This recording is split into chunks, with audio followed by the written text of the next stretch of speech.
Good morning, good afternoon, good evening. My name is Rich Clark, Guide to the Right Path. So this week I'm talking about relationships, pre-engagement and dating. And as you can see here, I'm going to talk about the next topic, which is about when early dating stage. So already I've done a video, which is about pre-dating and getting to know each other, but this is the early dating stage, not age, stage. So anyway, as you can see here, this is a couple arguing. And I'm not going to point because I'm getting my mixtures with my mirrors of mirror image. So as you can see, one person here is in conflict and one person is conflict avoidance. Won't deal with it. Very common in relationships, especially in dating and engagement. So what I'm going to do is talk about, again, the problem and the solution to that. So first of all, for early dating stage is defining the relationship. It is very much something a lot of people struggle with. And this is the when and how to have the talk about exclusivity. Now, it's very different in different cultures. So for example, some of my friends who live in New York have told me, oh, I'm dating this person, I'm dating that person, and then they're dating that person. In fact, a friend of mine, actually, he was engaged. He was engaged to someone, and in the end, when the engagement stopped, she, within about 2 months, got engaged to someone else and got married. I mean, so clearly she was obviously doing more than one relationship. So again, the idea of the talk about exclusivity is very important. And I think it is very much about being honest and being understanding with each other about how that works. So that's also about how you come across and how you present yourself. And so sometimes what we do, and we all make this, I think men make this a mistake more than women, is that sometimes we will talk to someone friendly and our partner sees that as that we're flirting or sees it as something is disrespectful. And we have to understand that.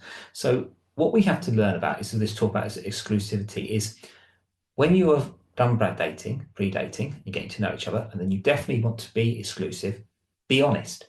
And if you don't want to be exclusive, get out. Because if you're not really wanting to be exclusive and you're always got what we call a wandering eye or a revolving eye, never going to work. Because it's always going to cause patterns of problems later on down the field. Getting engaged, getting married, having children, whatever that is, because the families also will get more involved and that can cause even more issues. So the problem of this having this talk about exclusivity, again, if you have built up a foundation of honesty in the relationship and you have an easy way of communicating, these like these two here, you won't have these type of arguments very often. And being honest is key.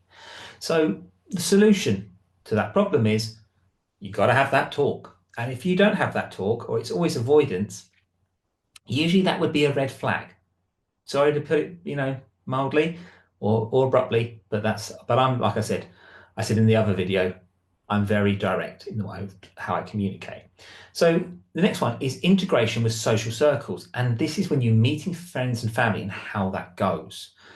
Now, this can be, I'm also doing a video about relationships within the families of people, and this can be incredibly difficult. From personal experience, I think sometimes meeting some of my partner's friends or my girlfriend's friends has been really difficult. And then meeting family can be very different. And this is where cultural understandings, misalignment in backgrounds or beliefs, comfort zones, all sorts of things can really come up and cause many people problems.